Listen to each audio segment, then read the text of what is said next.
Vatanı kaybetmenin ne demek olduğunu en iyi Çerkezler bilir. Bütün dünyada en fazla Çerkez nüfusu Türkiye'dedir ve maalesef en büyük asimilasyon ve en büyük yok oluş da Türkiye'dedir. İnsan tabii aslını bilmesi faydalı bir şeydir değil mi? Fakat Çerkezce o kadar zor, telaffuzu, söylemesi o kadar zor ki.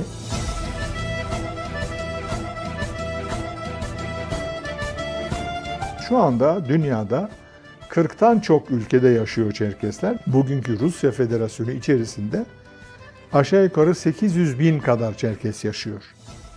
Halbuki Türkiye'de 4 milyon diyoruz. 40 il çevresinde 800'e yakın yerleşim yerinden bahsediyoruz. Çerkezler, Kafkasya'nın kadim topluluklarından bir tanesi. Uzun yüzyıllar yüksek dağların çevresinde otokton, yani o bölgenin yerlisi olarak yaşadılar. Ancak 1864 yılında Rus İmparatorluğu pek çoğunun ana vatanından kopmasına, diasporaya neden oldu. Resmi kabule göre Kafkas-Rus savaşlarının başlangıcı 1763 yılıdır. Dolayısıyla 1763'ten 1864'e kadar 101 yıl sürmüş, hemen hemen kesintisiz sürmüş bir büyük uzun savaştan bahsediyoruz. Kafkasya'yı istiyor Rusya. Karadeniz'e inebilmek, oradan sıcak denizlere ulaşabilmek, Hindistan'a ulaşabilmek, İpek yoluna hakim olabilmek ve dünyanın önemli bir bölümüne hakim olabilmek için bunu zaten önceden kurgulamış. Ve 1864 yılında artık Ruslar kesin galibiyetlerini ilan ediyorlar. 21 Mayıs 1864, Çerkezlerce soykırım olarak da kabul ediliyor. Bir köyü sadece Çerkez olduğu için çevreleyip ateşe verirseniz, evlerine dalıp kılıçtan geçirirseniz bu yaptığınız işin adı soykırımdır. Tüm bunlar yüz binlerce Çerkez'in Osmanlı İmparatorluğu'na göçmesine neden oldu. Göç yolları Anapa'dan, Gelencik'ten, Tuapse'den, Soçi'den yapıldı. 4 limandan yapıldı daha çok. Karşıya da Trabzon, Samsun, İstanbul, Burgaz ve Varna limanlarına, 5 limana, ama bu limanlar arasında daha küçük limanlara da zaman zaman göçler yapıldı. Neden Osmanlı sorusunaysa Çerkez araştırmacı yazar Fahri Huvaj şu yanıtı veriyor. Çünkü başka bir ülkeyle ilişkileri yok. Zaten onlara kucak açacak ya da işte gelin bize gelin diyecek başka bir ülke de yoktu. Ne Fransa, ne İngiltere, ne Almanya, herhangi bir başka ülke yoktu. Tabii Osmanlı'da ciddi bir nüfus azalması vardı. Nüfusa ihtiyacı vardı. Hem Müslüman, hem savaşçı, hem Ruslara düşman bir halk olarak Çerkezler onlar için ideal bir nüfus potansiyeliydi. Çerkez yazar Janset Berkok Şami'nin dedesi de Osmanlı topraklarına göç edenlerden. Tabii karayoluyla gelenler de var. Fakat çoğu vapurlarla gelmişler. Ruslara Farp'ta harbi kaybedince yolda birçok kimseler, yani aşağı yukarı yarıdan fazlası ölmüş. Çünkü vapurlar çok kalabalıkmış ve kirliymiş. Fakat büyük babam İstanbul'a varmış. Şami'nin babası İsmail Berkoksa Çerkez dünyasında iyi tanınan bir isim. Yazdığı Tarihte Kafkasya kitabı uzun yıllar Çerkezler için başucu tarih kitabı olmuş. İçerisinde Çerkezlerin tarih öncesi devirlerden 19. yüzyılın ortasına kadar olan öyküsü yer alıyor. Üstelik İsmail Berkok, Türk Kurtuluş Savaşı'nda da cephede yer almış. İngilizler İstanbul'u işgal ediyor. Babam Kafkasya'da bir heyet kuruyor. Babam heyetin reisi olarak gidiyor. Atatürk gönderiyor onu. Orada aylarca kalıp Bolşevikler, yani komünistler alırken Türkiye'ye geçsin Kafkasya diye uğraşmışlar. Babasının aksine Janset Berkok Şami Çerkesçe bilmiyor. Tamamen Türk gibi büyütüldük. Başka çare de yoktu tabii. Çünkü ya Ankara'dayız ya İstanbul'dayız. Şöyle bir şey de var. Babam Kabardaydı. Annem Ubuh'tu. Bunların lisanları ayrı. Evde Çerkezce konuşulmazdı. Sadece Türkçe konuşuluyor. O yüzden ben de lisan da öğrenmedim. Çerkezler deyince ne kastediliyor? Aslında bu tanımı yapmak kolay değil. Türkiye'de Çerkez kelimesinin 3 farklı anlamda kullanıldığı söylenebilir. İlki Kuzey Kafkasya'dan Osmanlı'ya sürgün edilenler yani Kuzey Kafkasyalılar. İkincisi Kuzeybatı Kafkas halkları yani Adigeler, Apazlar ve Ubıhlar. Üçüncü tanımsa yalnızca Adigeleri kapsıyor. Ana dili Çerkezlerde çok önemli.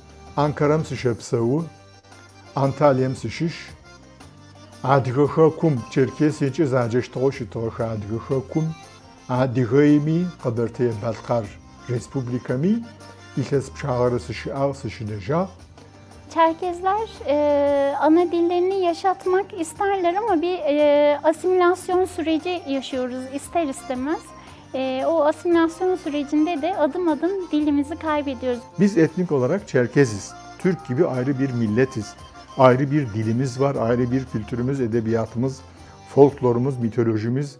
Bir ulusta olan her bir şeyimiz var. Uzun yıllar Türkiye'de Çerkez varlığı inkar edildi.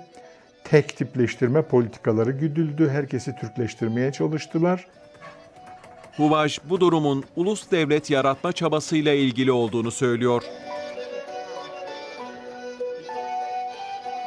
Türkiye'de Çerkez denince ise akla genellikle birkaç şey geliyor. Çerkez yemeklerini çok beğenirler. Çerkez kızları çok güzeldir derler. Çerkezlerin şabze denilen bir kuralları var. Şabze.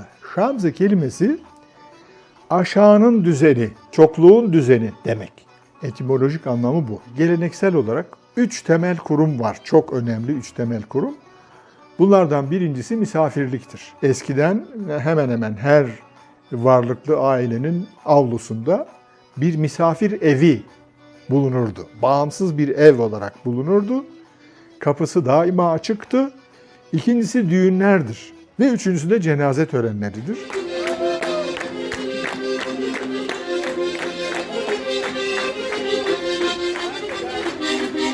Türkiye'ye göç edenlerin kurduğu Çerkez köyleri de Anadolu'nun dört bir yanında.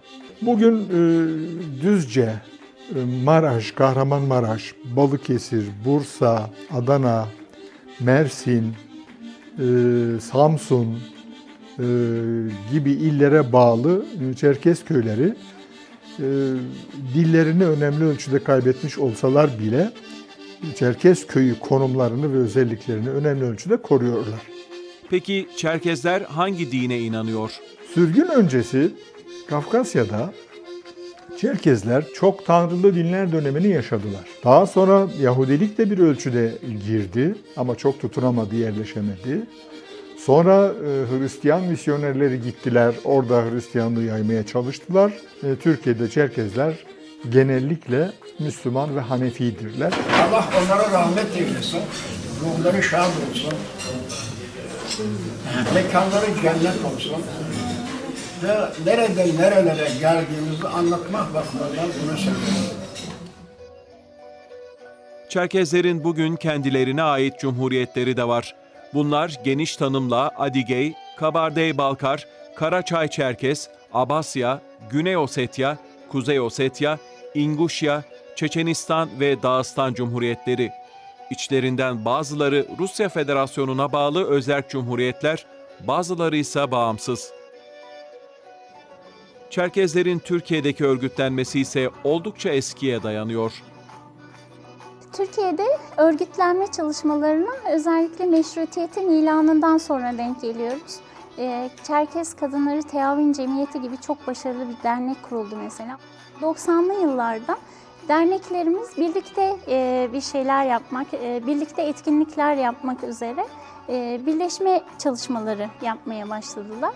1993 yılında da Kafter Genel Merkezi'ni kurdular. Daha sonra Dernekler Kanunu'nda yapılan bir değişiklikle federasyonlaşmanın önü açıldı. Kafter'de daha genişleyebilmek amacıyla federasyona dönüştü. 2003 yılında Kafkas Dernekleri Federasyonu kuruldu.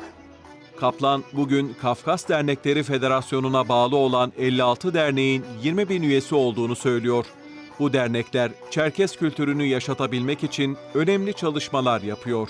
Üye derneklerimizin hemen hemen hepsinde ana dil derslerimiz var. Hangi ildeyseniz eğer o ildeki derneğimize başvurursanız mutlaka ana dil derslerine katılabiliyorsunuz. Ortaokullarda seçmeli ana dil dersleri var. Milli Eğitim Bakanlığı'nın basacağı kitapların müfredatlarını ve içeriklerini profesyonel bir şekilde hazırladık ve onlara hibe ettik.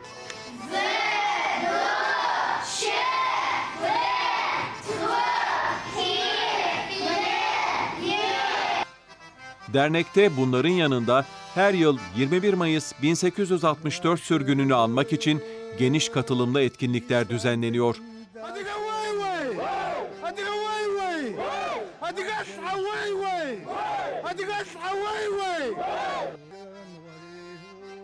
Ayrıca çocuklar Kafkasya'daki yaz kamplarına gönderilerek ana vatanlarını ve kültürlerini tanıyor.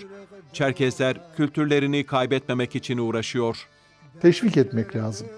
Pozitif ayrımcılık yapmak lazım. Aksi halde maalesef Çerkes dili ve kültürü yakın bir gelecekte, bir yarım yüzyılı geçmeyecek bir gelecekte Anadolu'da maalesef yok olmaya mahkum gibi görünüyor.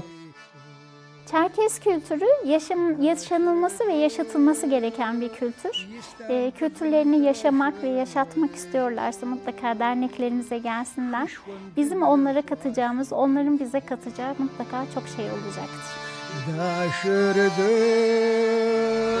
yistem bizim daşınırı huy Dişe bihisna cıhım huy